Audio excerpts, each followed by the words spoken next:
Djoser's Pyramid Tunnels, Egypt. The Pyramid of Djoser, also known as the Step Pyramid of Sakara, is the oldest large-scale stone monument on Earth, believed to be older than the Pyramid of Giza itself, a structure that changed history by marking the dawn of monumental architecture in ancient Egypt. Beneath its six-tiered limestone structure lies a labyrinth of tunnels, chambers, and shafts stretching for more than 5 kilometers, forming one of the most intricate underground complexes ever created in antiquity. These tunnels, hewn into the bedrock nearly 30 meters below ground, represent a level of architectural sophistication that even later pyramids would not surpass. At their heart lies a chamber, constructed from massive granite blocks, encased deep within a vertical shaft 28 meters deep and 7 meters wide. Surrounding it is a network of 400 interconnected rooms and corridors, some lined with polished limestone and decorated with delicate blue faience tiles. Archaeologists believe that these tunnels served both practical and symbolic functions. The layout was deliberately complex, a maze meant to confuse intruders and protect the burial chamber from tomb robbers. One of the most astonishing discoveries in Djoser's tunnels came from the south galleries, long corridors extending hundreds of meters away from the burial shaft. These passages contained more than 40,000 stone vessels. During modern excavations, archaeologists found alabaster vessels, wooden coffins, skeletal remains, and fragments of tools left behind by workers who built the complex. Some tunnels appear unfinished, suggesting that the builders expanded or modified the design over time. The lower passages reveal niches and shafts leading to secondary chambers, possibly used to bury royal family members or high priests. Several of these tunnels were sealed with massive limestone blocks, requiring extraordinary precision and coordination to install, an engineering challenge even by modern standards. Recent restoration projects have allowed researchers to re-enter parts of the subterranean labyrinth that were previously too unstable to explore. High-resolution 3D mapping has shown that the tunnels form an intentional geometric pattern, radiating outward from the burial shaft like the spokes of a wheel. Some corridors align with astronomical orientations, linking the underground network to celestial movements above, further evidence that the entire pyramid complex functioned as a symbolic model of the cosmos. The south tomb, located at the far end of the enclosure wall, adds another layer of mystery. It contains a miniature version of the main burial chamber, complete with its own blue-tiled room and granite sarcophagus. The fact that both the main burial shaft and the south tomb replicate each other suggests a deliberate dualism. Even today, much of Djoser's subterranean labyrinth remains unexcavated or inaccessible, blocked by collapsed sections and unstable ceilings. Yet what has been revealed demonstrates that the builders of Egypt's first pyramid already possessed the full conceptual and technical mastery that later culminated in the Great Pyramid of Giza. Every chamber, corridor, and shaft beneath Djoser's pyramid was cut with intent, a physical and spiritual map of eternity. Hal Safleeni Hypogeum, Malta. Located in Paola, Malta, the Hal Safleeni Hypogeum is one of the most mysterious archaeological sites on Earth. Carved entirely by hand into the island's limestone more than 5,000 years ago, this subterranean complex predates both the pyramids of Egypt and Stonehenge. Its builders left no written record, no identifiable tools, and no direct descendants to explain its construction or purpose. Discovered accidentally in 1902 during construction work, it revealed an underground world of chambers, altars, and passageways that seem more advanced and symbolically loaded than anything expected from Neolithic Europe. The site descends through 3 levels, reaching about 11 meters below the surface. Each level appears to have been planned with architectural logic. Corridors lead to circular halls, niches connect through carved thresholds, and walls display deliberate red ochre patterns that still cling to the stone. The upper level, believed to have served funerary functions, contained the remains of over 7,000 individuals. The middle level holds the so-called Oracle Room, a chamber famous for its acoustic perfection, where a voice spoken at certain frequencies resonates throughout the entire structure. The lowest level, cut deeper into solid rock and lacking natural light, has narrow tunnels and small cells thought to represent the underworld in Maltese prehistoric cosmology. Among the hypogeum's most mysterious features is its resonance phenomenon. When a male voice intones around 110 Hz in the Oracle Room, the entire complex vibrates as if designed to amplify human sound. This acoustic property is not a coincidence. Its builders shaped the curved surfaces to focus vibration, a principle similar to what modern architects achieve with advanced software. The resonance affects brainwave patterns in listeners, creating a sense of trance or altered consciousness, something that could have been used in ritual communication with the dead or the divine. The technology and understanding of sound this implies are extraordinary for such an early period. Equally puzzling are the red ochre spirals painted on the walls and ceilings. These patterns, abstract yet rhythmic, bear no clear parallels elsewhere in Maltese prehistory. Some archaeologists interpret them as symbols of life cycles, regeneration, or the sun, while others suggest they may have represented sound waves or energy fields perceived during ceremonies. The discovery of the Hypogeum found that this was a highly sophisticated, advanced civilization who incorporated not only brilliant stone carving techniques, but also acoustics into the design of their temples. The pigments used were organic, likely derived from hematite, and they have survived millennia in the constant underground temperature and humidity. Their preservation provides rare insight into the aesthetic and symbolic life of a vanished culture. The skeletal remains found inside the hypogeum added another layer of intrigue. Early studies in the 20th century reported elongated skulls among some of the burials. These cranial shapes, unlike typical human skulls, led to speculative theories of genetic isolation, ritual deformation, or even non-human origins. While modern research attributes most of these forms to natural variation or post-mortem deformation, the legend of long-skulled priests of the hypogeum persists in alternative archaeology circles. The lack of a full anthropological catalog, some skulls were lost during early excavations, fuels continued mystery.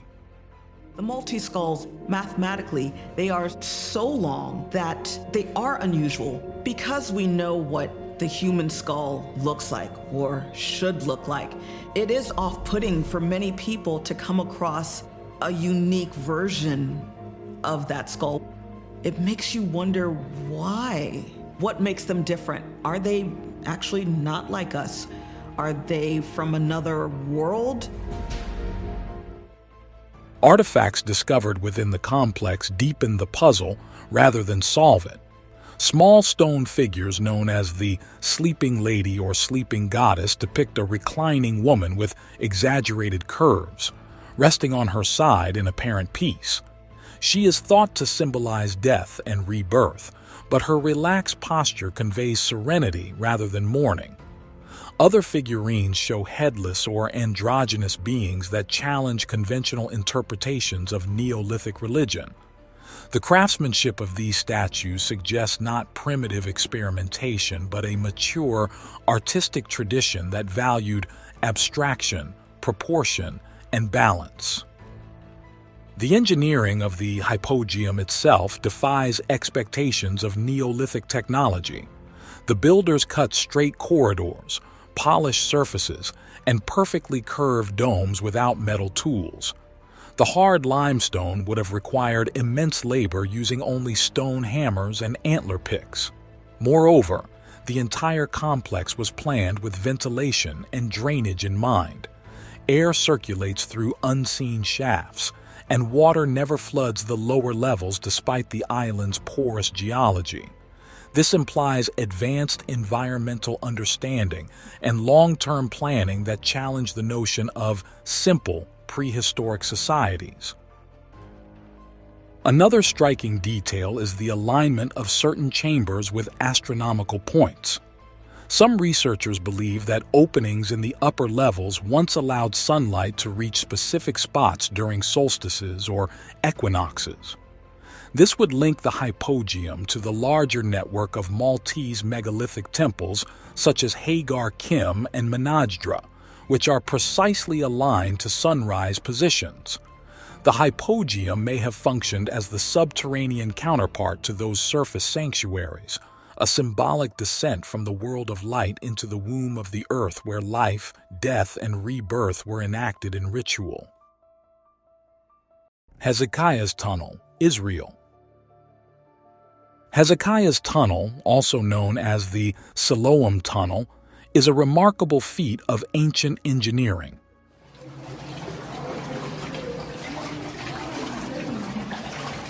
Carved nearly 3,000 years ago beneath the city of Jerusalem, it was built to secure the city's water supply during a time of war. The tunnel runs for about 533 meters, 1,750 feet, through solid limestone, linking the Gihon Spring, Jerusalem's main water source, with the Pool of Siloam inside the city walls. It is entirely hand-cut, dug from both ends simultaneously, and its builders met precisely in the middle, an achievement that still defies full explanation given the technology of the 8th century BCE. According to the Hebrew Bible, the tunnel was ordered by King Hezekiah of Judah in preparation for an imminent Assyrian invasion under King Sennacherib around 701 BCE. The Book of Chronicles records, Hezekiah stopped the upper outlet of the waters of Gihon and directed them down to the west side of the city of David. The tunnel ensured that Jerusalem's inhabitants could access water safely during a siege while denying it to the enemy outside. Archaeological dating through carbon and inscriptional evidence confirms that this description is accurate. The tunnel indeed dates to Hezekiah's reign, making it one of the oldest intact water systems still functioning today. The construction method was astonishing for its time. Two teams of workers began cutting from opposite ends, one near the Gihon Spring and the other from the Pool of Siloam, and somehow navigated their way through the twisting rock until they met. The tunnel bends sharply multiple times and has an irregular path, likely following natural fissures in the bedrock. Yet the two teams' alignment was so precise that when they broke through, they were only a few centimeters apart vertically and horizontally. Modern engineers still debate how ancient builders managed this without modern surveying tools or light. Some believe they followed the sound of hammering from the other side using acoustic guidance, while others suggest they used an early form of line measurement through surface shafts. The most compelling piece of direct evidence from the construction is the Siloam inscription, discovered in 1880, carved into the tunnel wall near its southern exit. This is a copy of the inscription written in ancient Hebrew letters. It describes the dramatic moment when the two groups met inside the tunnel. Written in ancient Paleo-Hebrew script, the inscription vividly describes the moment the two teams met. While the hewers wielded the pick, each toward his fellow, and while there were still 3 cubits to be hewn through, there was heard the voice of one man calling to his fellow, for there was a fissure in the rock on the right. And on the day of the piercing through, the stonecutters struck, each to meet his fellow, pick against pick, and the water flowed from the source to the pool, 1,200 cubits. This inscription, now housed in the Istanbul Archaeology Museum, is one of the earliest and most important examples of Hebrew monumental writing, giving a first-hand account of an ancient engineering project. Inside the tunnel, the craftsmanship is extraordinary. The ceiling height varies from 2 meters in some places to barely 1 meter in others, and the channel floor maintains a steady gradient, allowing water to flow gently from the spring to the pool. The total fall in elevation is less than 1 meter, a slope so precise that it would be difficult to achieve even with modern instruments. The tunnel's twists and turns suggest both adaptation to geological constraints and remarkable control over drainage engineering. Archaeological studies confirm that the Gihon Spring was once outside Jerusalem's original fortifications, a dangerous vulnerability during attack. By diverting its waters underground, Hezekiah's engineers effectively hid the spring and brought water safely inside the city walls. The Pool of Siloam, fed by the tunnel, became not only a reservoir but also a public gathering point, mentioned later in the New Testament as the site where Jesus healed a blind man. For centuries, the tunnel lay buried and forgotten until its rediscovery in the 19th century by explorers such as Charles Warren and Conrad Schick.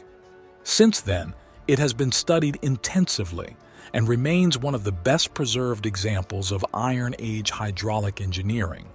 Modern visitors can still wade through the cold, ankle-deep water that flows through the narrow, dark passage, an experience that provides a direct link to the ingenuity and urgency of its builders nearly 3 millennia ago.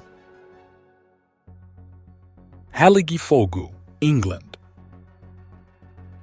Halagye Fogu, located on the Lizard Peninsula in Cornwall, England, is one of the most enigmatic prehistoric underground structures in Britain. The word Fogu comes from the Cornish ogo, meaning cave, and Halagye is the largest and best preserved example of these mysterious Iron Age passage systems, which appear nowhere else in quite the same form. Hidden beneath the rolling fields of an ancient farmstead near Maugham in Manege, the Halagye Fogu is a winding network of stone-lined tunnels and chambers dating back over 2,400 years, built by the people of late Iron Age Cornwall around 500 BCE. Its true purpose remains unknown. The structure consists of a long, narrow passage about 27 meters, 90 feet in length, leading into side chambers and low, constricted tunnels. It was built by digging a deep trench into the earth and lining it with dry-laid stone walls, then roofing it with massive granite slabs before covering it with soil to form a hidden underground corridor. The result is a cool, silent world beneath the surface, a place of darkness, isolation, and acoustical stillness. At Halagye, the main passage is tall enough for a person to stand in, but as one moves deeper, the ceilings drop and the tunnels tighten, forcing anyone who enters to crouch or crawl. Some side tunnels curve and loop back to the entrance, giving the Fogu a labyrinth-like feel that seems intentionally designed to disorient. The function of Fogus has baffled archaeologists for centuries. There are more than a dozen known examples across Cornwall, all constructed in similar fashion, but without any definitive evidence of their use. At Halagye, excavations uncovered Iron Age pottery shards, animal bones, and charcoal, yet no signs of domestic habitation or permanent occupation. The smooth, dry stone walls show careful craftsmanship and deliberate engineering. The effort far exceeds what would be required for simple storage. Some researchers have suggested that Fogus like Halagye were used as refugees, built as hiding places for villagers during raids, particularly given the turbulent nature of late prehistoric Britain. The narrow entrances and concealed locations support this theory, but others argue that the cramped, twisting interiors would have made them impractical for large groups or long stays.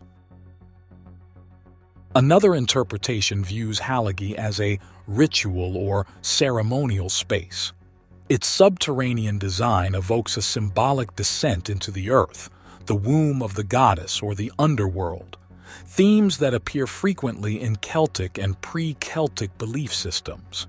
The transition from light to darkness, the cool, damp air, and the echoing silence could all have enhanced altered states of consciousness during initiation or fertility rites.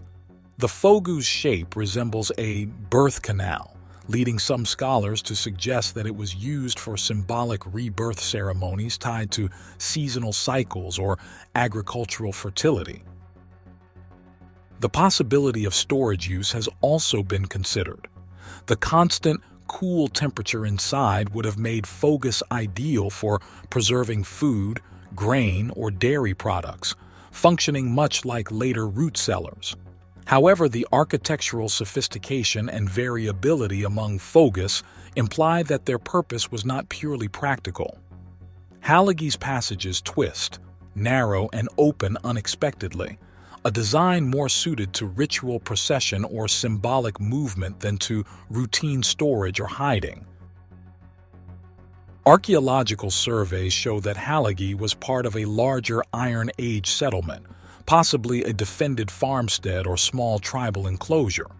The Fogu's entrance lies within what would have been the interior of this settlement, suggesting it served the local elite or priestly class. Its alignment with other Fogus in Cornwall hints that these structures may have been part of a regional cultural or religious tradition unique to ancient southwestern Britain. The sense of mystery intensifies when one considers that Halagye and its counterparts were eventually sealed and abandoned around the time of the Roman invasion in the 1st century CE. Some Fogus show signs of deliberate blockage with stone and earth, as if their builders wished to close them off permanently. This suggests a shift in belief or the suppression of older spiritual practices during Romanization. When rediscovered in the 19th century, Halagye was found remarkably intact, its passageways dry and structurally stable despite centuries underground. Today, it is managed by English Heritage and remains open to visitors who enter through a narrow, low-roofed opening into the cold, echoing dark. The air inside is heavy and still, and every sound, footsteps, breathing, or dripping water seems amplified. For many, the experience feels less like exploring a ruin and more like stepping into a prehistoric mindscape preserved in stone. Subterranean Chamber of Giza, Egypt. The subterranean chamber of the Great Pyramid of Giza is the deepest and least understood section of the entire monument.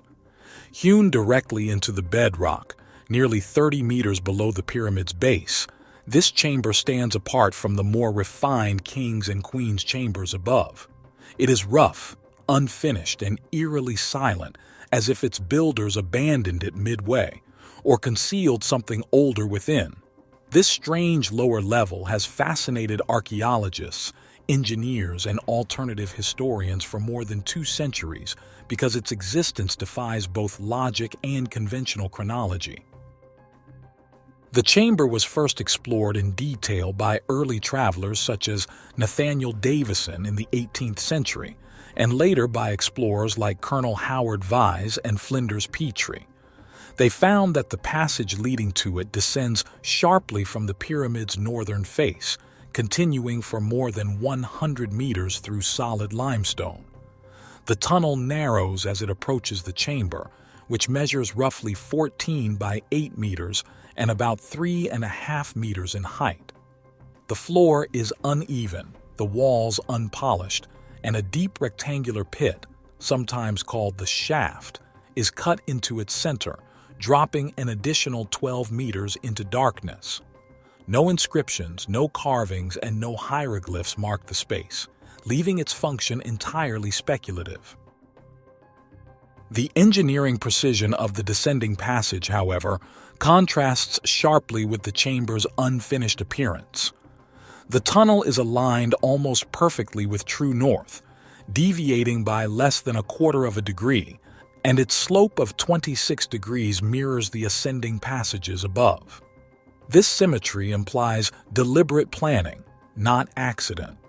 Some researchers propose that the subterranean chamber was part of an earlier phase of construction, perhaps from a pre-dynastic or lost civilization that later builders incorporated into the Great Pyramid. The weathered rock, different tool marks, and uneven floor support the idea that this lower chamber might be thousands of years older than the superstructure built above it. Among the chamber's greatest mysteries is its purpose.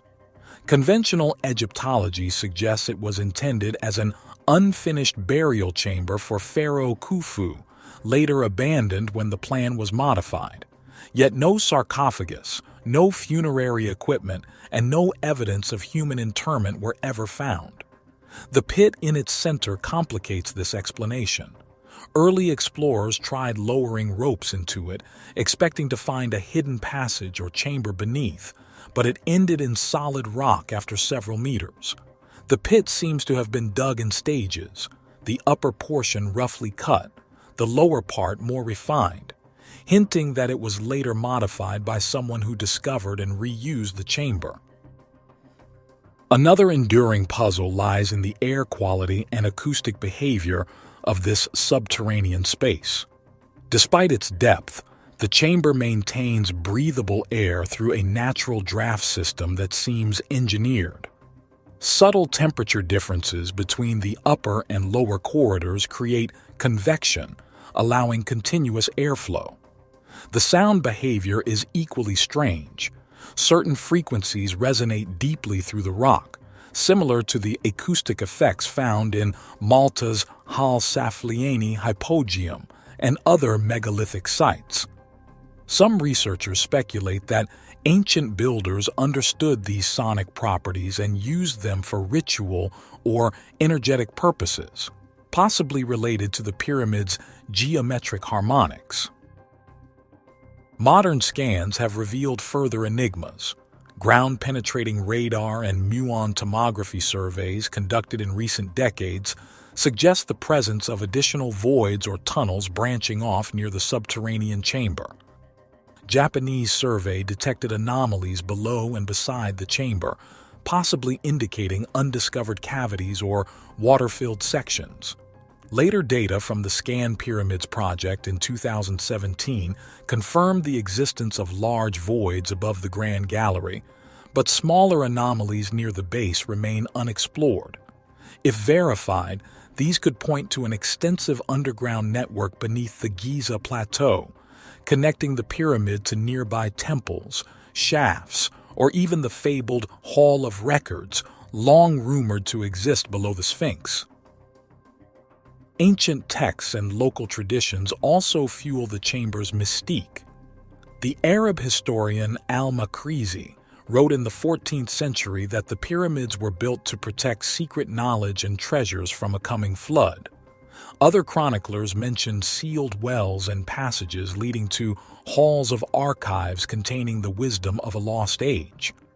In the 19th century, explorers reported sensing hollow sounds beneath their feet while tapping near the subterranean region, suggesting undiscovered tunnels. Some maps drawn by early Egyptologists, including those by Colonel Vise, hinted at side shafts extending horizontally from the chamber, though later excavations failed to confirm them. The unfinished surfaces of the chamber invite speculation about its symbolic role. Some scholars argue that it represents the underworld, or the primordial mound emerging from chaos, mirroring the Egyptian creation myth. In this view, the lower chamber would symbolize the earth's womb, while the king's chamber above represents ascension to the heavens. This interpretation aligns with the pyramid's broader cosmological function as a resurrection machine, an architectural metaphor for the soul's transformation from matter to spirit. The chamber's roughness may therefore have been intentional, embodying the raw, chaotic state before creation.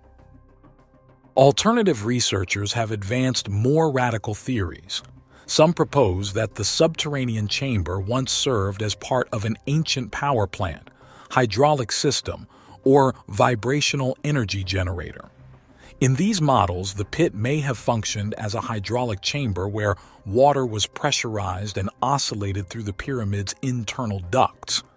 This would explain the presence of moisture and salt deposits found on the lower walls, unusual in such a dry environment. Experiments with acoustic resonance and electromagnetic modeling have shown that the pyramid's geometry can amplify natural vibrations from the Earth itself, suggesting that the chamber might have played a role in channeling these energies. Though speculative, the precision of the pyramid's design makes such hypotheses difficult to dismiss outright. In 1993, the German engineer Rudolf Gantenbrink, known for discovering the mysterious doors inside the Queen's chamber shafts, proposed revisiting the subterranean chamber using robotic equipment. He argued that the lower levels of the pyramid could contain untouched data about its construction phases or hidden passages filled with rubble. Egyptian authorities denied further exploration for years, citing conservation reasons. To this day, access to the deepest sections remains restricted to trained personnel, and many of the side corridors visible in early surveys are blocked or filled with sediment. The chamber's mysterious rectangular recess on its east wall adds yet another layer of intrigue. It appears as a doorway that leads nowhere, cut into the limestone with mathematical precision, its top edge level with the horizon line of the chamber. Some believe it was a symbolic threshold, marking entry to the afterlife. Others see it as evidence of a sealed passage yet to be opened.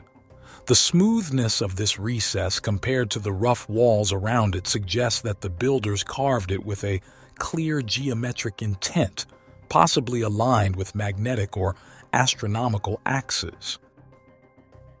Environmental conditions inside the subterranean chamber are peculiar as well. The humidity remains higher than anywhere else in the pyramid, and the temperature fluctuates less than 1 degree Celsius year-round. These stable conditions could have been engineered to preserve something, organic material, scrolls, or relics, though nothing of that nature has ever been officially recorded. Yet, given the chamber's limited accessibility and the tendency of early excavators to remove artifacts without documentation, what might once have rested there may already be lost. Shell Grotto, England. Hidden beneath an ordinary street in the seaside English town of Kent, the Shell Grotto of Margate is a mysterious passageway lined with an estimated 4.6 million seashells, arranged in intricate geometric and symbolic patterns that shimmer in the dim light like a mosaic of living coral. Discovered in 1835 by pure accident, its origins, purpose, and builders remain completely unknown. No document, record, or local legend predating its discovery gives even a hint that it existed. The story of its revelation is as strange as the place itself. A local man named James Newlove was digging a duck pond in his garden when his son fell through a hole that opened beneath the ground. When Newlove lowered a lamp and followed, he found a passage winding deep into the earth, its walls and ceilings entirely coated with seashells, cockles, mussels, oysters, limpets, and whelks, all pressed into a thin layer of plaster. What he had entered was a subterranean temple of sorts, a 70-foot, 21-meter, winding tunnel leading to a rectangular central chamber with a domed roof and a small altar-like niche. The surfaces glimmered with millions of shells arranged in complex spirals, floral motifs, suns, stars, and serpentine symbols. To this day, no one knows who created it or when. Early estimates suggested the 18th century, yet the style bears no resemblance to Georgian decorative architecture. Others proposed a Roman origin, a medieval hermitage, or even a pagan initiation chamber from pre-Christian times. The lack of soot or wax residue on the ceiling implies it was not lit by open flame for long periods, suggesting limited ritual use. Scientific dating has proven nearly impossible because the shells contain too little organic material for carbon testing, and the underlying chalk gives no clue to its age. The symbolism covering every inch of the walls has only deepened the mystery.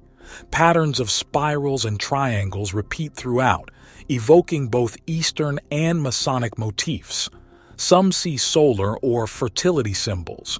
Others see serpents and cosmic diagrams.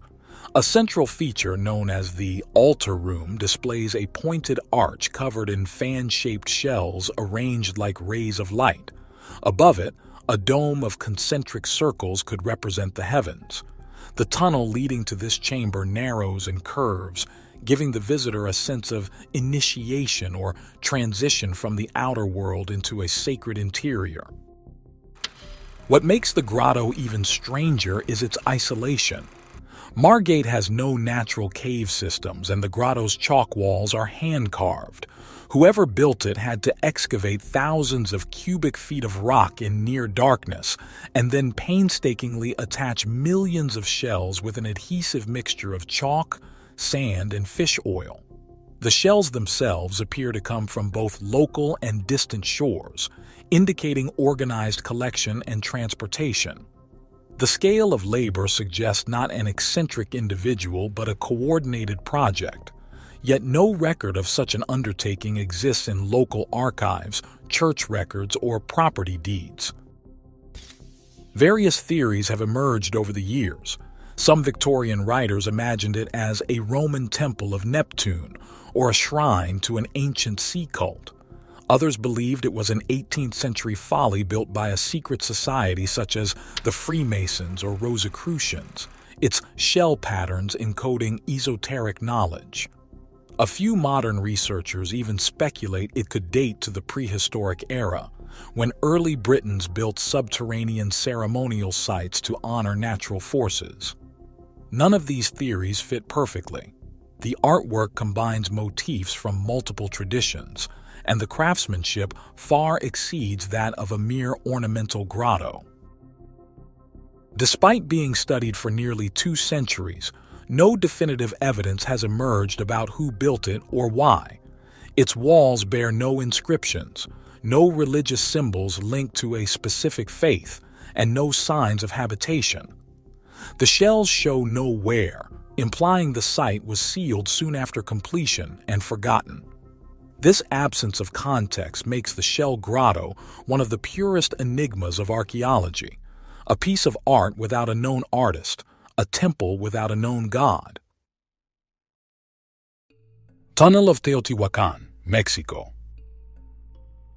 Beneath the ancient city of Teotiwakan in central Mexico lies one of the most extraordinary archaeological discoveries of the modern era, a hidden tunnel extending directly beneath the Temple of the Feathered Serpent.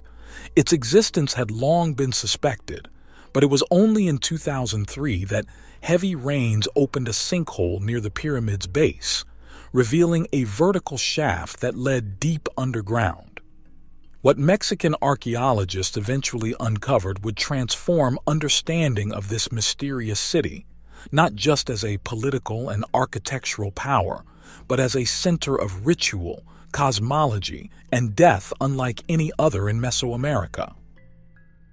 The tunnel descends about 18 meters beneath the surface and extends for more than 100 meters directly toward the heart of the pyramid. When archaeologist Sergio Gomez and his team from the National Institute of Anthropology and History entered the passage, they found that it had been deliberately sealed nearly 1,800 years ago by the city's own inhabitants. The entrance was blocked by enormous stones and filled with debris, suggesting that whoever closed it wanted to preserve what lay inside, not destroy it. Excavation took more than a decade, as the tunnel was packed solid with earth and rubble, requiring the removal of hundreds of tons of material. What emerged astonished the world. The passage was lined with walls coated in powdered pyrite, fool's gold, which sparkled in the flicker of torchlight like a galaxy of stars. The floor was strewn with offerings: seashells, jade, obsidian knives, rubber balls, ceramics, and even animal skeletons of jaguars, wolves, and eagles, each buried in ritual fashion. Archaeologists discovered hundreds of perfectly carved greenstone figurines and masks, some arranged as if in ceremonies frozen in time. Further along, mercury was found pooled in cavities and channels, an element rarely used in antiquity but often associated with alchemy, reflection, and the underworld. The deeper the excavation went, the stranger the discoveries became. Near the tunnel's end lay 3 chambers forming a cross-like configuration beneath the pyramid's center. Inside these, researchers found miniature mountains built of carved stone, rivers represented by liquid mercury, and small pirate spheres embedded in the walls that shimmered like stars in darkness. Together, these features appeared to recreate the cosmos itself, a symbolic model of the universe beneath the earth, where creation and death were intertwined. It became clear that the tunnel had not been a burial site or catacomb, but a sacred underworld meant to mirror the heavens above. Chemical and geological analysis showed that the mercury could not have formed naturally there. It had been intentionally transported and poured to symbolize sacred rivers or lakes, possibly representing the primordial waters from which, according to Mesoamerican myth, the world emerged. The presence of pyrite, hematite, and magnetite dust suggested that the ancient builders used reflective materials to mimic the night sky. The entire complex was designed to evoke an otherworldly experience, a descent into darkness followed by an encounter with light, gold, and celestial order. The use of mercury, previously thought unknown in ancient Mesoamerica, has provoked intense speculation. Some see it as evidence of technological experimentation, perhaps in metallurgy or preservation, while others view it purely symbolically, a liquid mirror between worlds. Modern scientists wearing protective gear confirmed mercury's presence in multiple sealed cavities, along with traces of organic resin that may have been used to contain or channel it. Its shimmering, reflective quality in torchlight would have created an illusion of moving water and radiant light, enhancing the spiritual atmosphere. As the excavation progressed, archaeologists employed 3D mapping, infrared scanning, and ground-penetrating radar to document every detail. The resulting scans revealed even more hidden voids yet to be explored, suggesting the existence of additional chambers beneath the pyramid. In total, over 75,000 artifacts were cataloged from the tunnel, many of them unlike anything found elsewhere in Teotiwakan, evidence that this was not a burial place for a ruler, but a sacred repository of cosmic power. Underground city of Darenuyu, Turkey. Darenuyu is one of the most astonishing archaeological discoveries ever made, a complete underground city carved directly into the volcanic rock of central Turkey. Discovered by accident in 1962 when a local man knocked down a wall during home renovations, it revealed an opening to a descending passageway that led into an immense subterranean labyrinth. What began as a hidden chamber soon turned out to be an entire city stretching more than 275 feet underground, across 18 distinct levels of tunnels and rooms.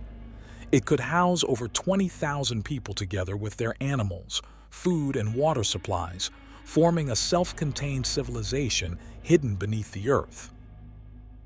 Archaeologists exploring the site were stunned by its sophistication.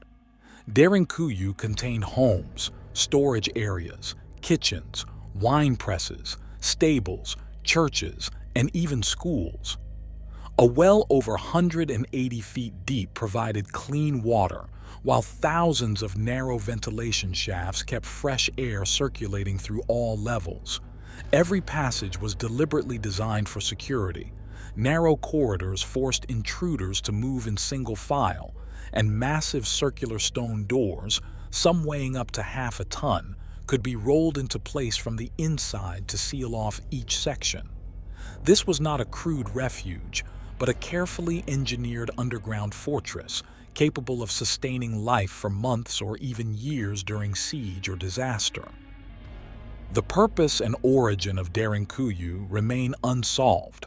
The Cappadocia region has been occupied by countless civilizations: the Hittites, Phrygians, Persians, Greeks, Romans, Byzantines, and Ottomans, and every one of them used the subterranean chambers at some point in history. Evidence shows that early Christians hid there to escape Roman persecution, and later inhabitants sought shelter during Arab invasions and Mongol raids. Yet none of these groups left any record of constructing the city itself. The volcanic stone cannot be carbon dated, and no inscriptions or builders' marks exist. For this reason, scientists can only theorize. Some propose that the Hittites began it around 12,000 BCE. Others credit the Phrygians in the 8th or 7th century BCE. But the sheer size, planning, and effort required suggests that whoever began it belonged to a culture far more ancient and organized than any known from that era. Darenuyu's engineering reveals advanced knowledge of airflow, geology, and defense. The vertical ventilation shafts, numbering in the thousands, act like natural lungs for the city, drawing fresh air from the surface even at its deepest points. The well was designed to be inaccessible from outside, ensuring that attackers could never poison the water supply. The stone doors were positioned precisely to balance their immense weight, allowing a single person to move them despite their mass. The consistency of these design principles across 18 levels indicates centralized planning, not random excavation over centuries. Later discoveries confirm that Darenuyu was only part of a vast subterranean world. Just a few miles away, another underground city, Kaimakli, was found, with a sprawling horizontal layout and similar architecture. Tunnels appear to connect the two sites, running for miles beneath the surface. In 1972, the city of Ozkanak, 35 miles away, revealed the same features again: stables, wine presses, stone doors, and ventilation systems. It even had communication shafts between levels and defensive oil traps above the doorways. The evidence pointed toward a large-scale, coordinated culture of underground builders who had once occupied much of central Anatolia. Excavations in the 21st century deepened the mystery. In 2012, workers in Nev Sehir uncovered what might be the largest underground complex of all, estimated to span more than 5 million square feet and descend over 370 feet underground. The pattern repeated: living spaces, wells, storage rooms, churches, and huge rolling stones. Whatever civilization had built, Darenuyu had clearly mastered subterranean construction on a continental scale. No one can say with certainty why such cities were built. The traditional view is that they served as refugees from invading armies, but this does not explain their immense depth, planning, or age. Another theory is that they were designed to protect against climatic catastrophe, volcanic winters, meteoric impacts, or the sudden cold of the Younger Dryas period around 10,900 BCE. In that context, Darenuyu resembles the Zoroastrian story of Yima, who built an underground city to save humanity and animals from a deadly global winter. Some researchers have suggested that these myths may record real events, that Darenuyu was part of a network of survival vaults constructed to endure an ancient cataclysm. Whatever its origin, Darenuyu stands as physical proof of an intelligence capable of monumental underground engineering thousands of years before recorded history. Its tunnels, still stable after millennia, reveal a mastery of both rock and design that rivals anything built above ground in the ancient world. Whether the work of forgotten Anatolian builders or survivors of an earlier lost civilization, Darenuyu remains one of Earth's greatest unsolved enigmas, a city carved in darkness, whispering of a past far older than we yet understand. Pyramid tunnels, Bosnia. Beneath the hills of Visoko, Bosnia and Herzegovina, lies one of the most debated and intriguing archaeological discoveries of the modern age, the so-called Bosnian Pyramid Complex and its vast network of underground tunnels. At the center of the controversy is the Pyramid of the Sun, a massive triangular hill rising above the Visoko Valley. Its sharp edges, geometric angles, and flat sides have led some researchers, most notably Dr. Samir Osmanagic, to argue that it is not a natural hill at all, but an artificial pyramid built by a lost civilization tens of thousands of years ago. The strongest evidence supporting this claim lies not on the surface, but deep underground. The Ravna tunnels, discovered in 2005, stretch for kilometers beneath the pyramid complex. The passages are hand-cut, consistent walls and ceilings, showing clear tool marks rather than random fractures. Inside, explorers found carefully placed megalithic blocks, some weighing several tons, engraved with symbols and strategically positioned as if to support the structure above. The tunnels also contain dry, stacked stone walls that appear to seal off side passages, suggesting deliberate construction rather than natural cave formation. Samples taken from the material filling these tunnels show a mixture of sand, clay, and stone, a fill material consistent with intentional backfilling rather than natural sedimentation. What makes these tunnels so significant is that they appear to connect directly beneath the Pyramid of the Sun, linking it with the nearby Pyramid of the Moon, Pyramid of the Dragon, and other geometric mounds in the valley. Ground-penetrating radar and 3D tomography have revealed multiple layers of passageways, chambers, and even what may be ventilation shafts, a pattern strikingly similar to the internal infrastructure of known pyramid complexes in Egypt and Central America. If the tunnels were purposefully engineered, this would imply that the structures above them were not natural formations, but artificial monuments built according to an advanced and unified plan.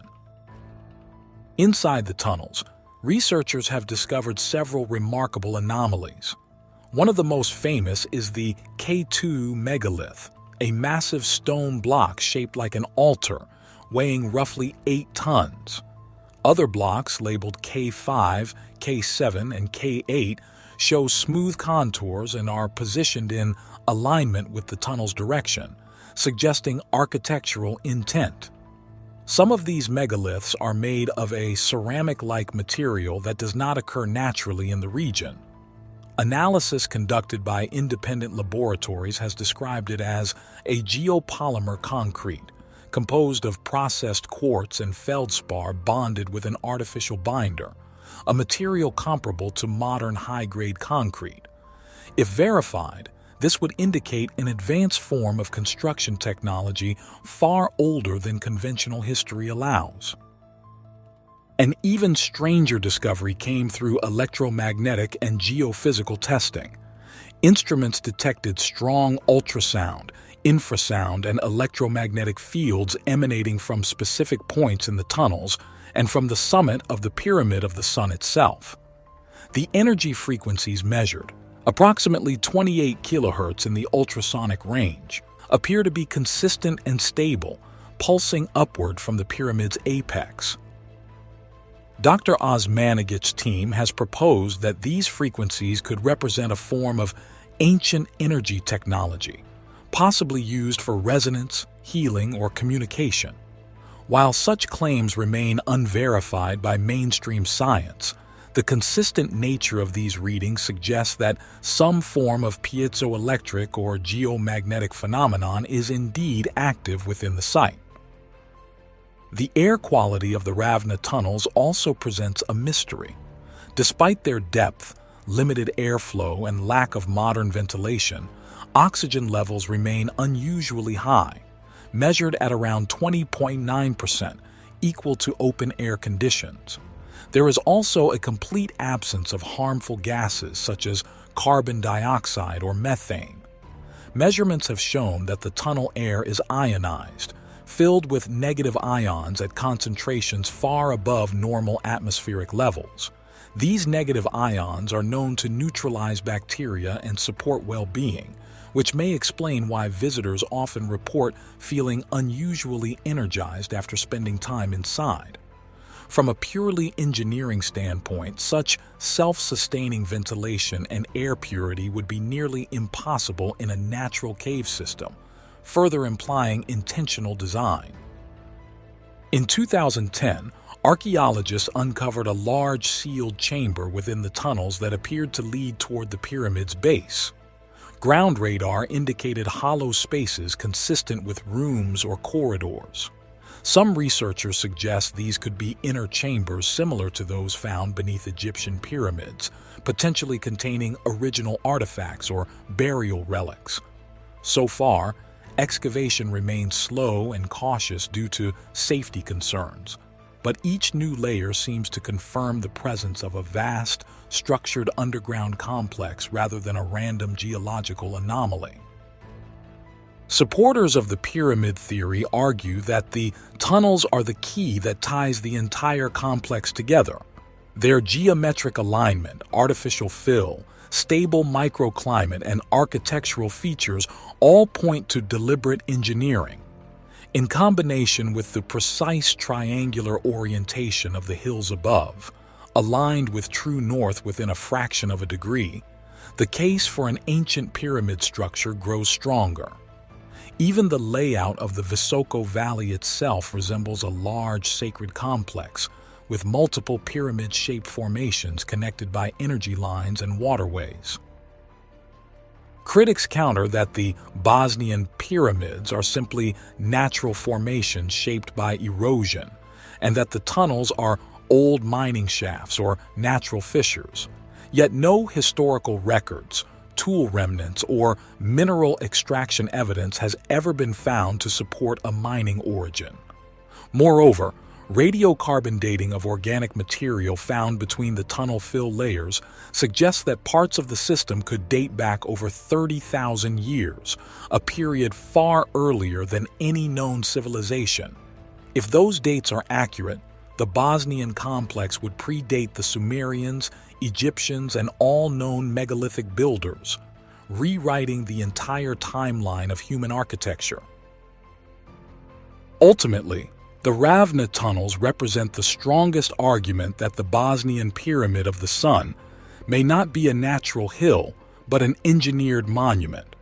Their structural precision, internal materials, unusual energy phenomena, and global parallels with other pyramid systems suggest that Visoko may conceal remnants of an advanced civilization long forgotten by history. Kula Pyramid Tunnels, Mexico. Beneath the surface of central Mexico lies a hidden world that few realize exists, the tunnels of the Great Pyramid of Kula, the largest pyramid ever built on Earth by volume. Known in Nahuatl as Tlachihualtepetl, the man-made mountain, this colossal structure dwarfs even the Great Pyramid of Giza, measuring over 400 meters on each side and containing an estimated 4.5 million cubic meters of material. Yet, for centuries, it remained buried under layers of soil and vegetation, disguised as a natural hill crowned by a colonial church. What revealed its true identity were not its towering slopes, but the maze of tunnels carved into its interior, tunnels that have exposed a complex and mysterious civilization whose engineering, religion, and astronomical knowledge rivaled that of any ancient empire. The tunnels were first excavated in the 1930s by Mexican archaeologists seeking to understand the strange hill that loomed over the town of Cholula. Early explorers, using picks and lamps, began cutting horizontal passageways into the pyramid's flank, eventually uncovering a network of more than 8 kilometers, 5 miles, of intersecting tunnels. These passages, though primarily modern excavations for research, revealed an intricate system of ancient subterranean chambers, staircases, and passageways that once formed part of the original construction phases of the pyramid. The tunnels exposed 7 distinct building layers, each representing a different era of expansion, with new temples built directly over older ones, a sacred layering of centuries of devotion. The earliest core of the pyramid dates to around 300 BCE, built by the Olmec Xycalanca people, or an early group of the region's Epi-classic cultures. Each new generation expanded it, covering the previous temple with larger and more elaborate platforms. By the time of the Aztecs, who arrived more than a millennium later, the pyramid was already ancient, a legendary monument said to have been raised by giants. The tunnels provide direct evidence of this long sequence of construction: smooth adobe bricks, volcanic stone foundations, drainage channels, and stairways rising toward chambers once lined with painted murals. Inside, archaeologists discovered vivid frescoes still preserved in hidden chambers, including the famous Mural of the Drinkers, a 56-meter-long artwork depicting ritual feasting and intoxication associated with the worship of Quetzalcoatl, the feathered serpent god. The murals revealed that the pyramid was not merely a political or defensive structure, but a ceremonial and cosmological center, designed to mirror the sacred mountain where the gods were believed to dwell. The tunnels exposed altars offering pits, and burnt layers indicating centuries of rituals conducted deep inside. Perhaps the most significant revelation from the tunnel system is that the pyramid's construction aligns precisely with astronomical events. The main stairway, now buried beneath centuries of later additions, points directly to the setting of the sun during the equinox. This precision, combined with evidence of ritual chambers oriented toward cardinal directions, suggests that the builders designed the entire pyramid as a cosmic calendar, fusing architecture with astronomy and religion. As researchers advanced through the tunnels, they encountered massive stone walls, passageways abruptly sealed by ancient builders, and layers of plaster that bore the impressions of ceremonial activity. Now look at these steps. No? In the same, Oh, yes. this is the stairs. No? You can see here. No? The steps. You can see the inner mud brick core, the outer travertine stone, and at the very end the plastering. No? A balustrade. That means that this is the staircase. Some tunnels lead to platforms where priests likely stood to perform underground rituals representing descent into the underworld. Others contain small cavities believed to be symbolic tombs or repositories of sacred relics. No royal burial has ever been found, but the underground complexity hints that the pyramid's purpose was far more metaphysical, a man-made mountain representing the axis between earth, heaven, and the underworld. Archaeologists also uncovered evidence that the pyramid's design was tied to hydrology and fertility rituals. Beneath it run channels that once carried rainwater into subterranean basins, imitating the flow of rivers beneath the sacred mountain. In Mesoamerican mythology, mountains were seen as living entities containing water and maize, the sources of life. The pyramid's tunnels, therefore, were not just architectural supports but ritual veins of the earth, connecting human ceremonies with the forces of nature. When the Spanish conquistadors arrived in the early 16th century, the Great Pyramid of Cholula was already cloaked in vegetation, appearing to them as a massive natural hill. Unaware of its true identity, they built the Iglesia de Nuestra Señora de los Remedios on its summit, a symbolic act of conquest, the Church of the New Faith literally planted on the buried temple of the old gods. It was not until modern excavation that the pyramid's interior labyrinth was rediscovered, an underground echo of the civilizations erased from the surface.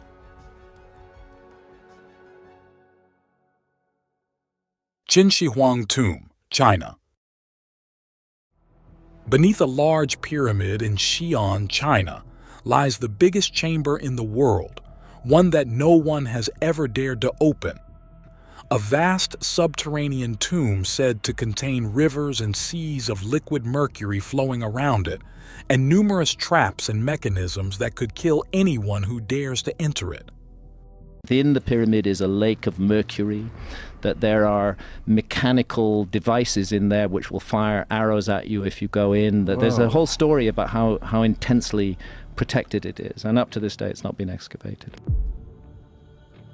The place is believed to be the final resting ground of China's first emperor, Qin Shi Huang, the man who unified the country, built the Great Wall's first stretches, and commissioned the mysterious terracotta army to guard him in the afterlife. Ancient texts describe the tomb as an exact miniature of his empire, with mountains made of bronze, constellations of precious stones glowing on the ceiling, and mercury simulating the waters of the earth. Scientists today have confirmed unnaturally high concentrations of mercury in the soil above the tomb, proving that the ancient legends may indeed be rooted in a terrifying truth. This raises the question of how ancient builders managed to handle such vast quantities of mercury without poisoning themselves. Modern science recognizes mercury vapor as extremely toxic, requiring advanced ventilation, containment, and protective equipment.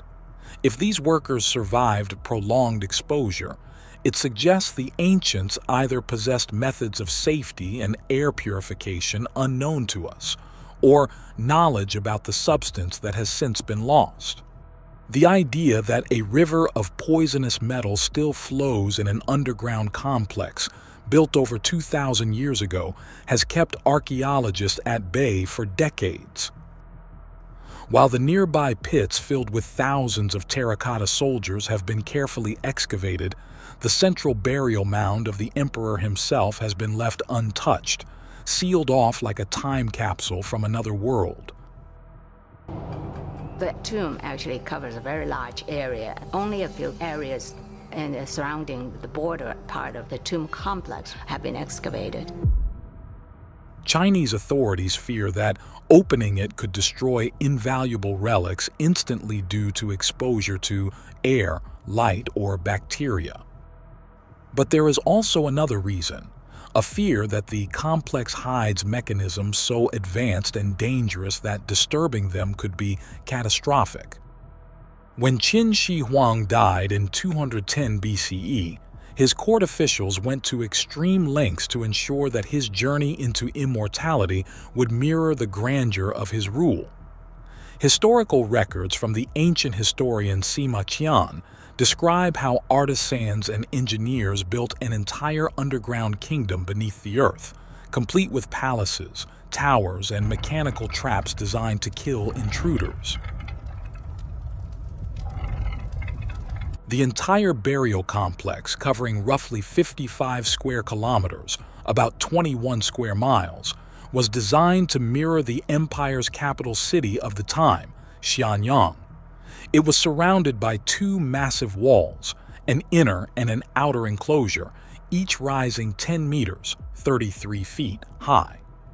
With a total of 10 monumental gates, the inner perimeter stretched about 2.5 kilometers, while the outer wall extended nearly 6.5 kilometers, 4 miles, in length.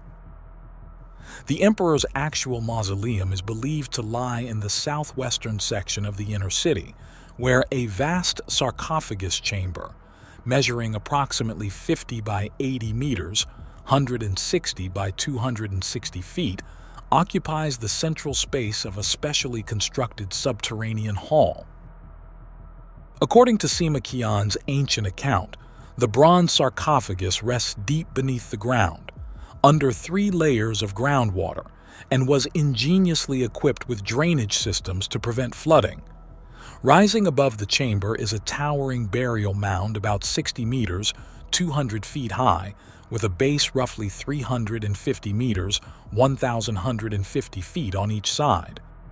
Its top form resembles a truncated pyramid, which may once have stood twice as tall before erosion softened its shape over the centuries. From Sima Qian's vivid description, it becomes clear why the tomb was designed to be nearly impossible to reach. Inside, the emperor's sepulchre was said to contain palaces, grand pavilions, and chambers filled with rare artifacts and treasures from across the empire. Artificial rivers and lakes of mercury flowed through miniature landscapes, all set beneath a ceiling decorated with stars and planets arranged in their celestial positions. The heavens above were represented with jewels and gemstones embedded into the roof, designed to shimmer and reflect their brilliance. To illuminate this eternal night, lamps were placed throughout the tomb, said to burn with a special oil, most likely whale oil, that could produce light for an astonishingly long time, keeping the emperor's underground world forever aglow. Crossbows were said to be set to fire automatically at anyone who dared to enter.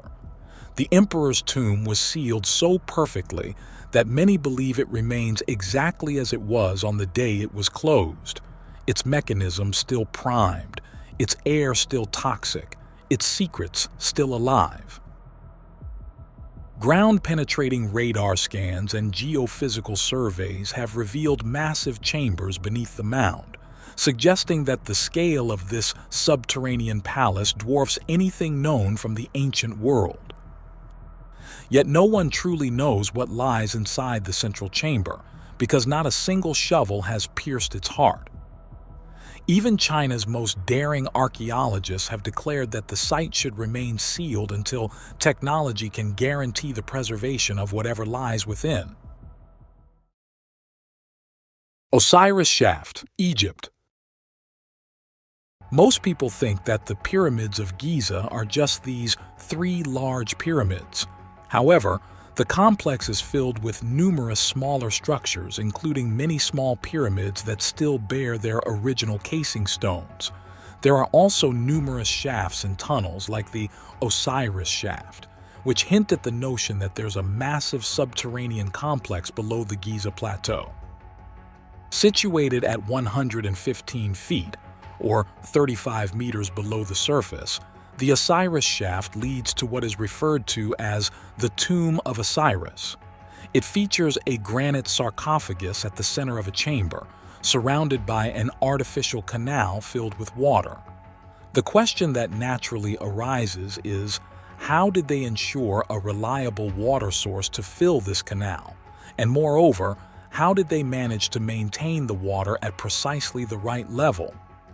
The only plausible explanation for this feat is the existence of an advanced underground hydrological system of chambers and tunnels in the vicinity, specifically designed to harness and direct water from a natural spring into the shaft.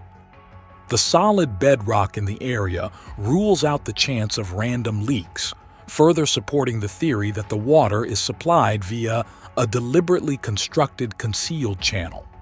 The implications of such a channel are profound, indicating a monumental subterranean engineering project unparalleled in its time.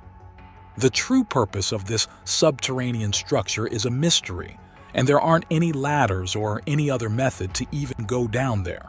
So how did they manage to place massive granite sarcophagi weighing up to 40 tons each inside the structure? Furthermore, the decision to bring these massive granite boxes underground instead of carving them directly into the bedrock meant a specific purpose was attached to these objects or the material they were made of.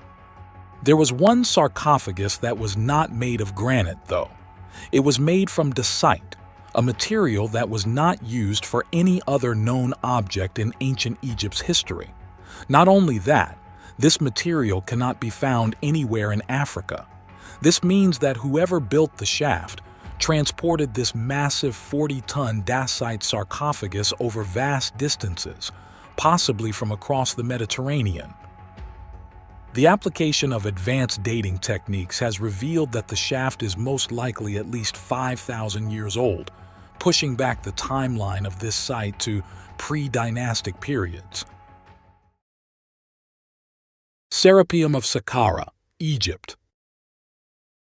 The Capium of Sakara is an ancient Egyptian necropolis located near Cairo, which is renowned for its assemblage of massive granite boxes believed to be sarcophagi. These boxes, crafted with astonishing precision, have sparked considerable debate about their creation. The extraordinary craftsmanship evident in these granite boxes suggests the use of advanced technology far beyond what is traditionally attributed to the ancient Egyptians. Each box in the Capium of Sakara is hewn from a single piece of granite, a material known for its extreme hardness.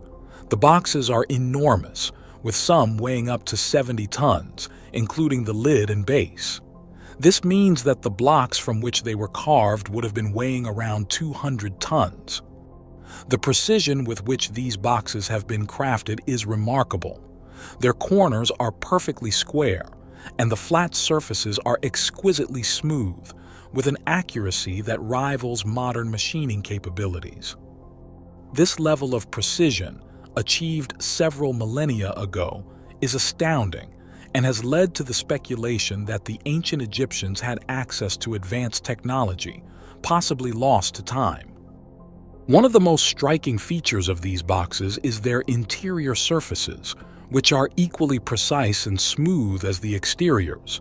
Achieving such accuracy on the inside of a stone box, particularly with the tools supposedly available at the time, seems impossible. The walls of the boxes are of uniform thickness, suggesting the use of sophisticated measuring and cutting equipment. This level of uniformity and precision in stonecraft is rarely found in other ancient Egyptian artifacts, leading to questions about the technology and methods used in their construction. Moreover, the process of hollowing out these massive granite blocks would have required significant understanding and control of stone-cutting techniques. The conventional tools of the ancient Egyptians, primarily made of copper, would have been inadequate for shaping such hard stone with the precision observed. This discrepancy has fueled theories suggesting that the builders of the Capium possessed advanced technological knowledge, potentially including high-speed drills, diamond-tipped cutting tools, or other sophisticated machinery. Another aspect that intrigues researchers is the purpose of these boxes. Traditionally believed to be sarcophagi for the burial of sacred Apis bulls, this explanation has been questioned due to the box's elaborate and precise construction, which seems excessive for mere burial purposes. Some theorists propose that these boxes were used for purposes that required precise dimensions and smooth surfaces, perhaps related to some form of energy manipulation or scientific process unknown to modern science. Additionally, the granite boxes also possess acoustic properties. What is it of the rhythm?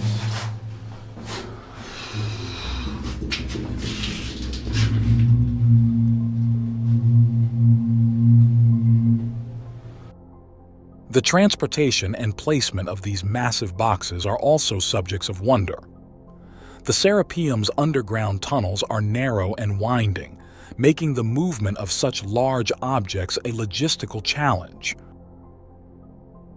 Also, why are there no signs of torches, such as burn marks, anywhere in the Capium of Sakara? What kind of lighting did they use to illuminate these underground spaces? In contrast to these theories, Mainstream archaeology attributes the precision and craftsmanship of the granite boxes to the skill and patience of ancient craftsmen who, over generations, perfected their stone-working techniques. Critics of the advanced technology theory argue that there is no direct archaeological evidence supporting the existence of machinery or tools sophisticated enough to create these boxes in ancient Egypt. Creating such precision in ancient times would have required not only advanced tools but also a sophisticated understanding of engineering and geometry. The scale and precision of the boxes in the Serapeum are not replicated in any modern granite quarries, indicating that the ancient Egyptians, or perhaps a pre-existing civilization, had access to technology and knowledge that are not yet fully understood. Longyu Caves, China. In 1992, a remarkable discovery was made in Xiuning, a small village nestled in the Zhejiang province in eastern China. This area, characterized by its simple farming lifestyle and the picturesque banks of the Ku River, harbored a secret beneath its mountain. The mountain, though not particularly grandiose, held an array of peculiar ponds, many of which were strikingly rectangular, hinting at an unusual origin. These ponds were always filled with water for as long as anyone can remember, and the local farmers regularly used the water from them.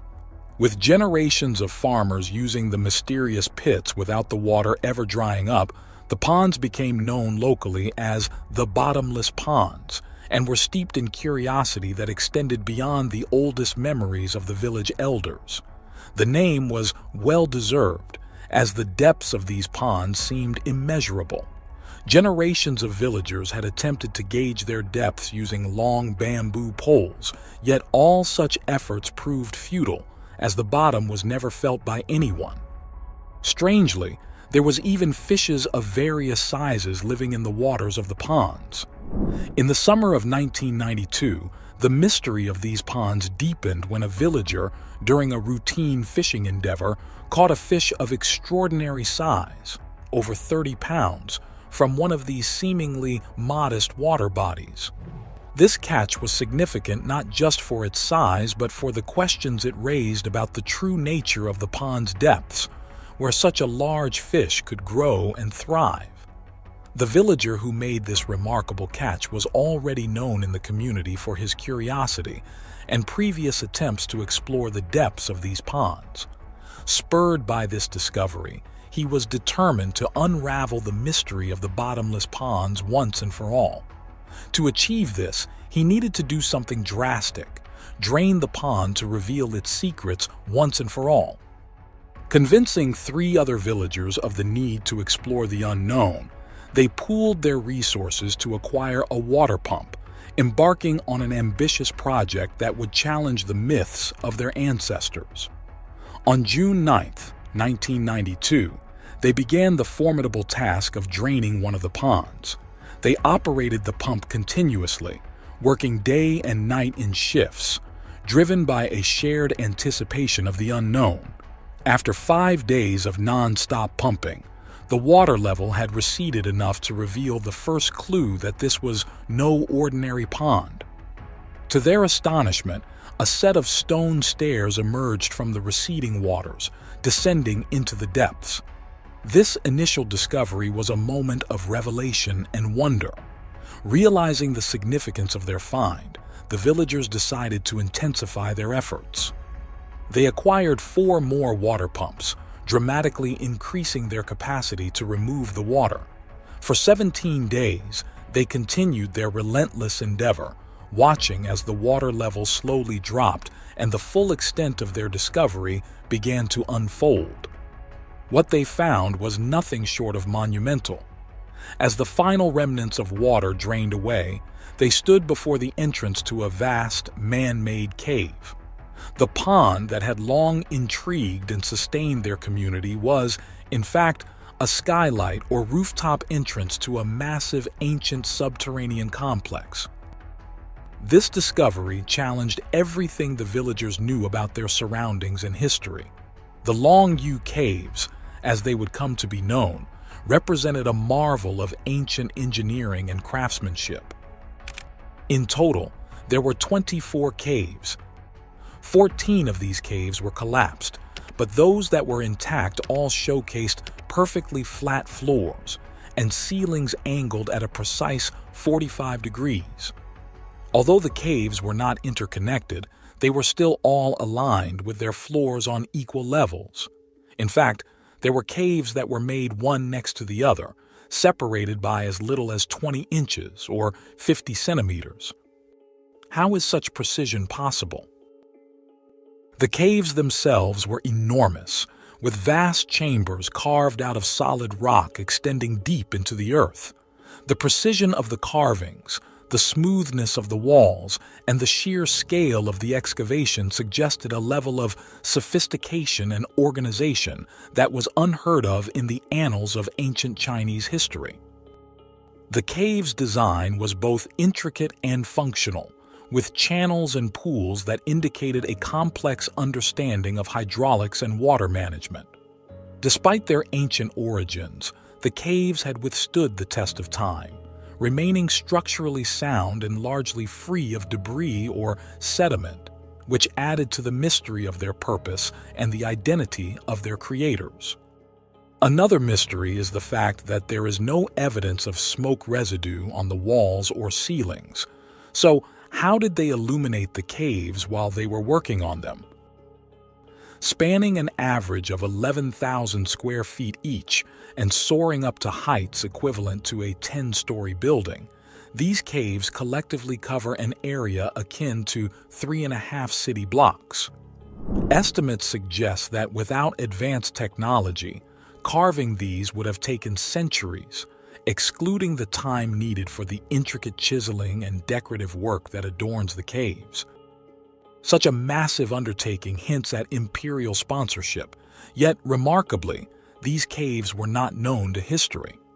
Despite China's long-standing tradition of meticulous record-keeping, not a single account of these caves' construction has been found in ancient texts. The caves also present a fascinating aspect in the form of the marks on their walls. These marks are notably identical and consistent. All of them are perfectly uniform and are all set at a 60-degree angle.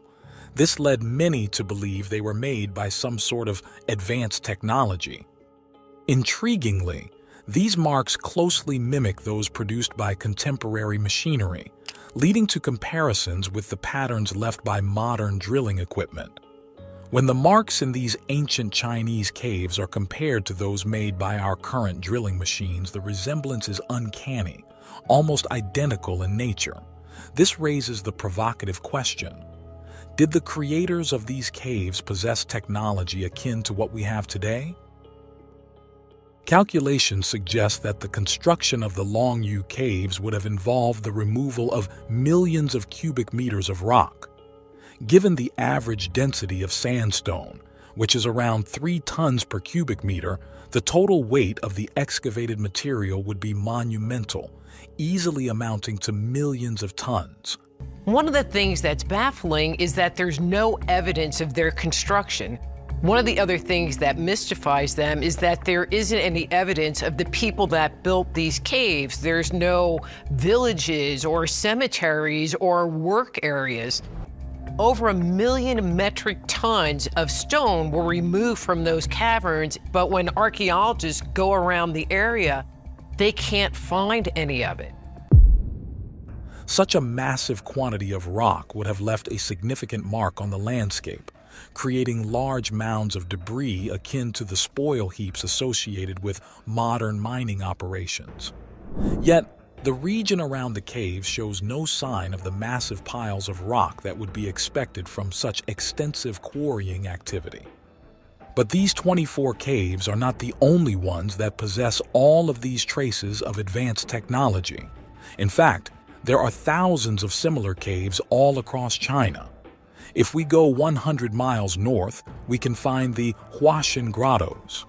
Located near the Yellow River, These grottos comprise of 36 caves, each exhibiting a sophistication and precision that echo the bewildering characteristics of the Longyou caves. The grottos are an architectural marvel, with their vast interiors, intricate passageways, and detailed carvings. The sheer size of the excavation project for the Huashan grottos is staggering. Similar to the Longyou caves, the amount of rock removed to create these spaces is monumental. Yet, just as mysteriously, the debris from this massive excavation is nowhere to be found. Estimations of the total volume of rock removed to form the Huashan grottos run into millions of cubic meters, a feat that would require a well-organized workforce and a sophisticated understanding of engineering principles. Without advanced technology, carving these would also have taken centuries till they were fully finished. Yet, no historical records or documents have been found that shed light on the construction of these grottos, their purpose, or the civilization that built them. Many parts of these caves are still unexplored. Zviet del Arian, Egypt. The mysterious site of Zviet del Arian, situated between the Giza Plateau and Abu Sur, has been a subject of considerable intrigue and speculation, particularly due to the fact that the Egyptian government restricted access to this site and completely buried it, denying any archaeological investigations. The only information we have about this incredible site is from Egyptologist Alessandro Barsanti, who investigated the site in the early 20th century before access to the site was completely restricted. The level of architectural sophistication evident at Zviet del Arian has given rise to theories suggesting that it may have been built by a technologically advanced civilization, possibly predating the conventional timeline of ancient Egyptian history. The primary structure at Zviet del Arian is often referred to as the unfinished pyramid. It consists of a square base measuring approximately 650 feet on each side, with a deep, T-shaped central shaft cut into the bedrock. This shaft, which descends about 100 feet below ground level, is an engineering marvel in itself, considering the hardness of the bedrock and the precision required to excavate such a structure. The precision and scale of this excavation pose significant questions about the tools and technologies available to the ancient Egyptians. The conventional understanding of Egyptian tool sets, primarily composed of copper and stone tools, seems inadequate to undertake such an ambitious and precise project. Theories suggesting that Zviet del Arian was built by a technologically advanced civilization are fueled by several factors. Firstly, the precision of the excavation work is extraordinary, with the shaft's walls being almost perfectly vertical and smooth. This level of precision suggests the use of advanced surveying equipment and cutting tools, possibly hinting at a level of technological sophistication not yet acknowledged in ancient Egyptian history.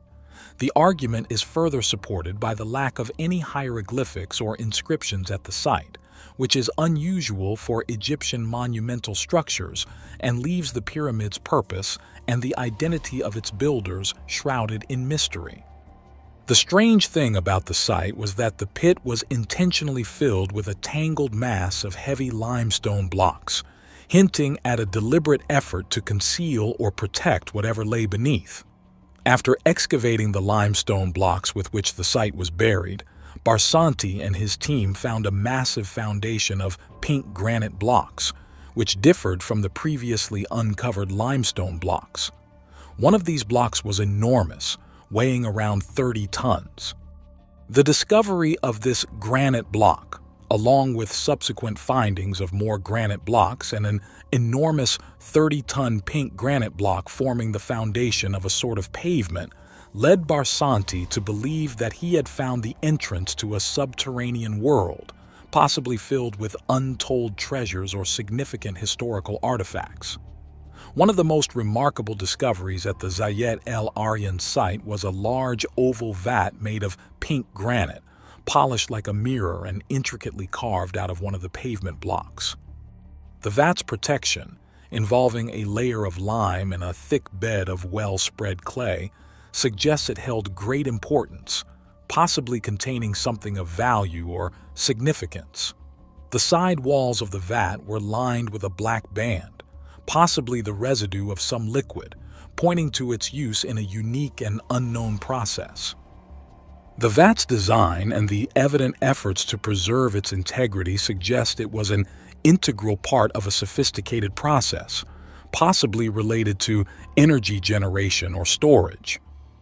During the excavation of the site by Barsanti and his team in 1905, a massive storm hit Egypt and the pit at Zviet del Arian.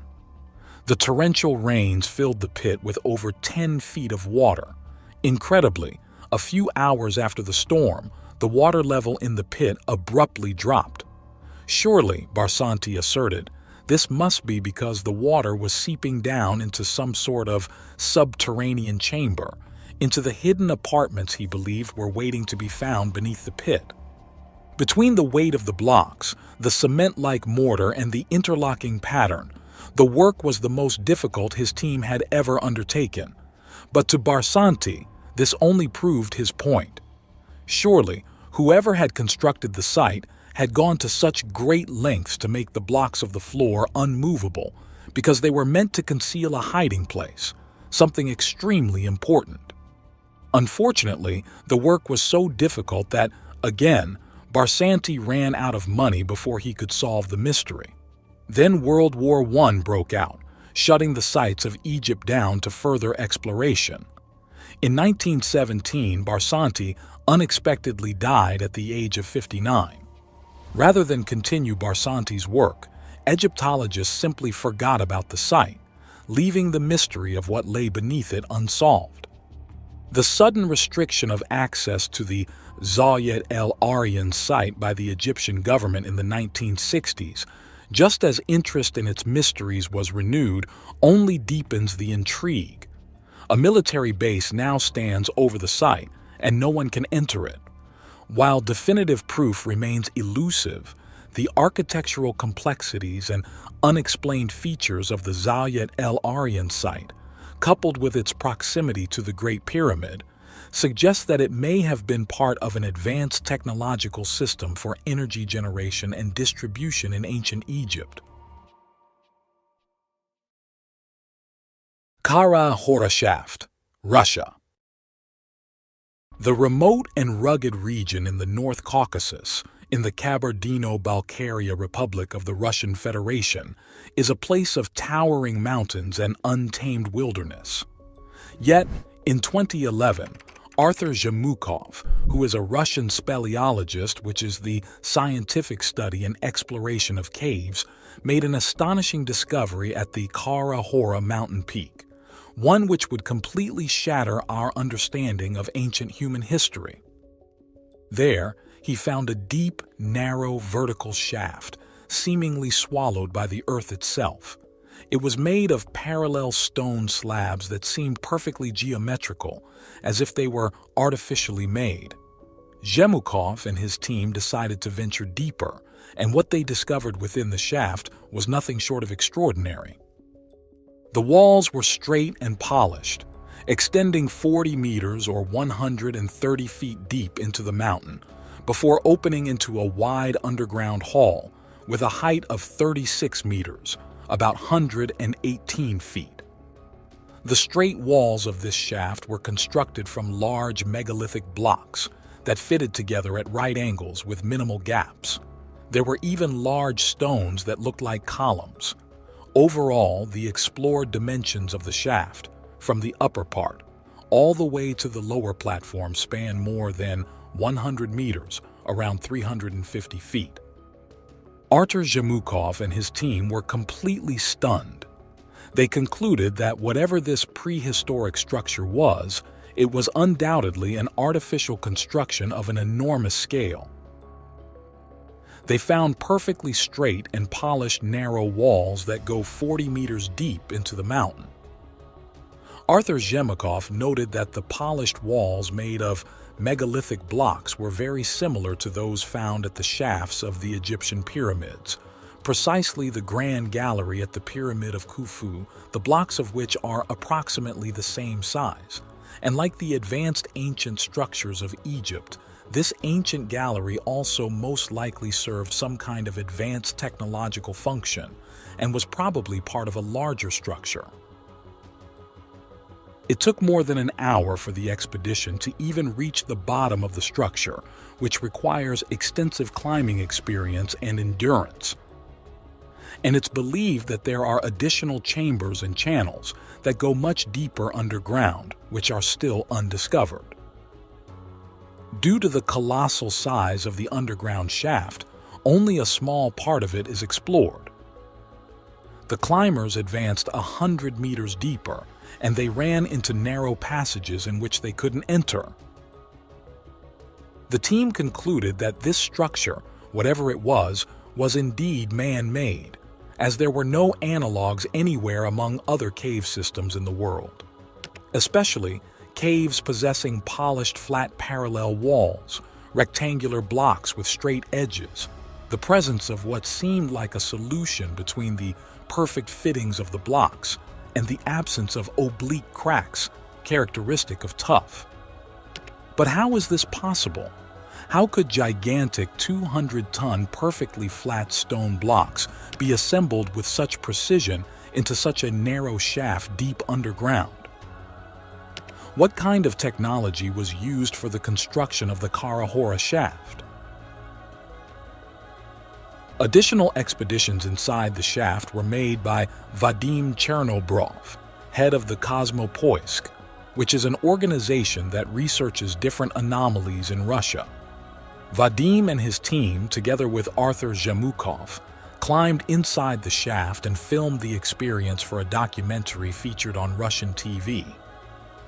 Chernobrov even mapped the discovered parts of the shaft, carefully measuring the dimensions and scale of the site.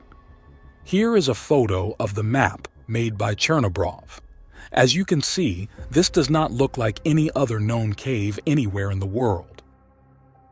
And here we can see a 3D demonstration of the shaft from the channel of Vladislav's Guska, where the site is placed next to a Soviet space rocket.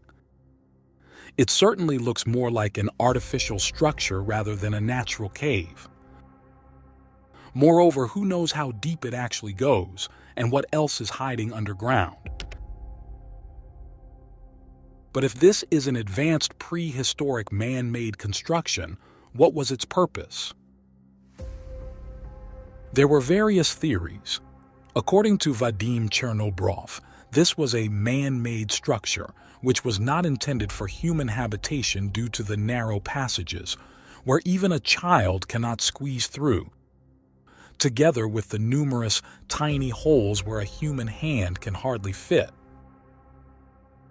He noted that each such mini cavity goes far into the depths where even the lights from the flashlights do not reach the bottom. This led him to believe that this structure had a technological purpose.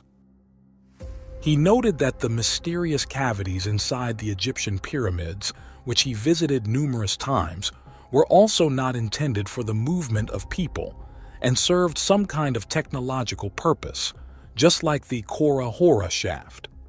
The sophisticated shafts we find in Egypt also lead deep underground, and they often lead to chambers with unknown purposes. No one knows what they were used for, but they're clearly not meant to be traversed by humans, as there are no ladders, stairs, or any other method to climb inside them. There are no burn marks on the walls from torchlights, meaning there wasn't any visibility inside, and there aren't any hieroglyphs, artifacts, or anything else that can indicate human presence or a cultural and religious purpose. It seemed the intent of these systems was purely practical, yet unknown to us. Vadim Chernobrov could only speculate, saying it could have been some kind of plant, a part of an advanced ancient factory or some kind of resonator. He said it could be a device for seismological research or even an ancient energy generator. Other researchers brought different theories, believing this was the underground part of a long-lost pyramid that once stood on the surface of the mountain, which is now long gone. Climbers who went inside believed the place served some sort of ventilation purpose, as they noted that there was a constant flow of air circulating and coming from beneath. Despite all the different theories, everyone who climbed inside the cave agreed that this structure, whatever it was certainly artificially created. But if this really was part of an advanced underground complex built by a prehistoric civilization, how is it possible that no one had ever heard anything about such civilization in the region?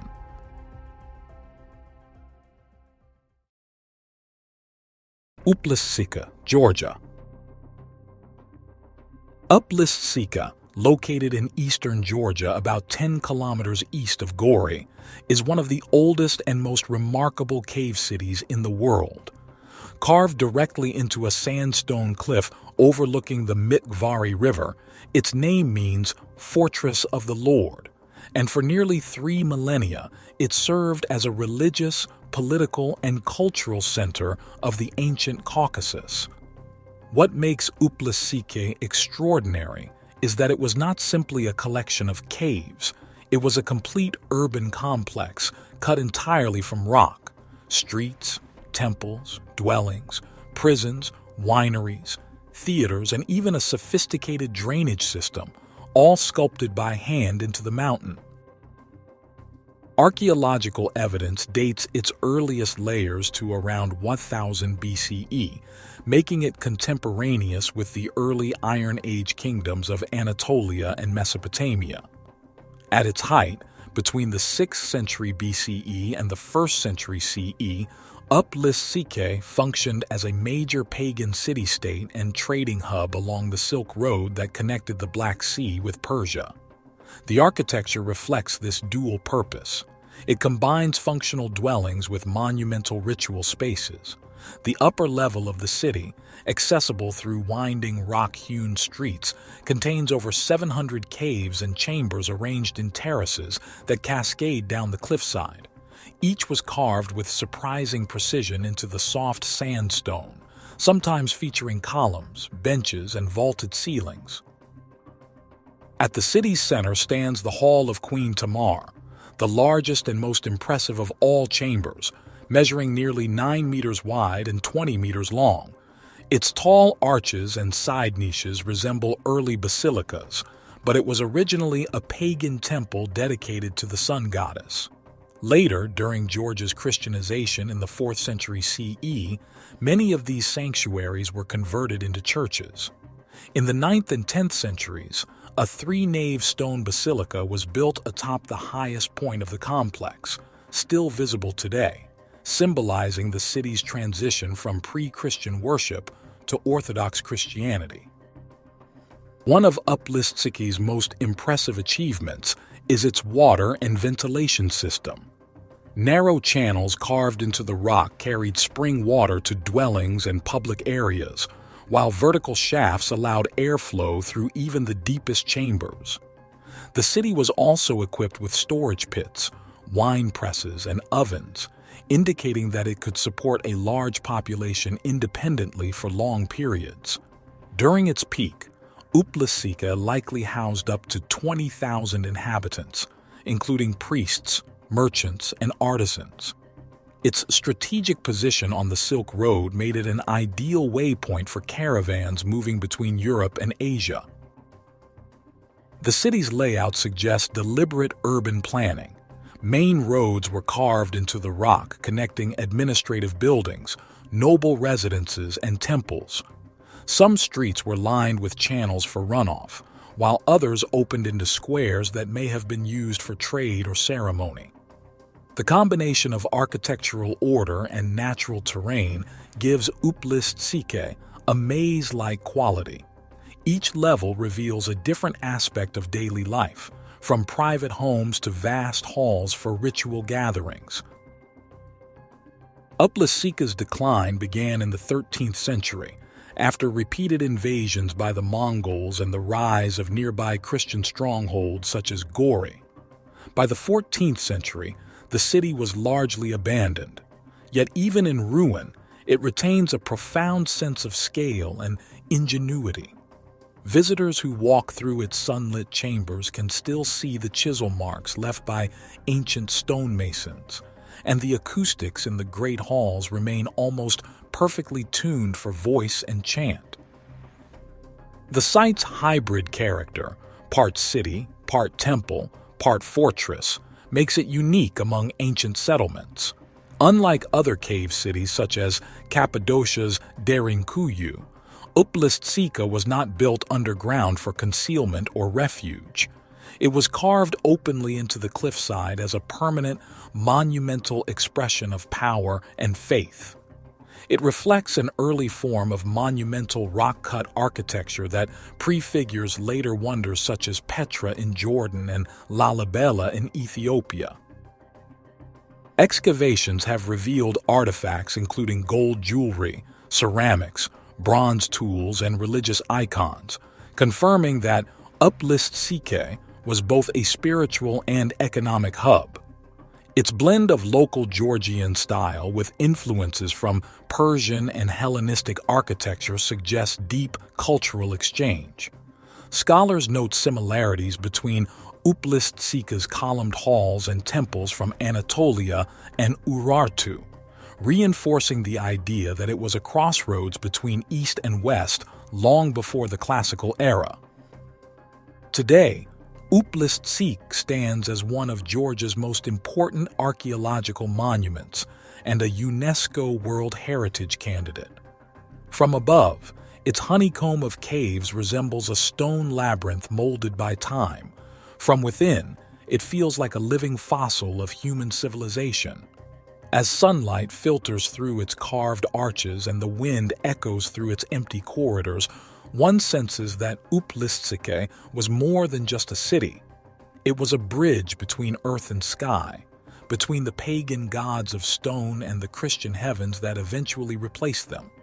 It endures as a timeless reminder that even in the earliest ages of civilization, humans were capable of shaping mountains into cities and turning raw rock into sacred art.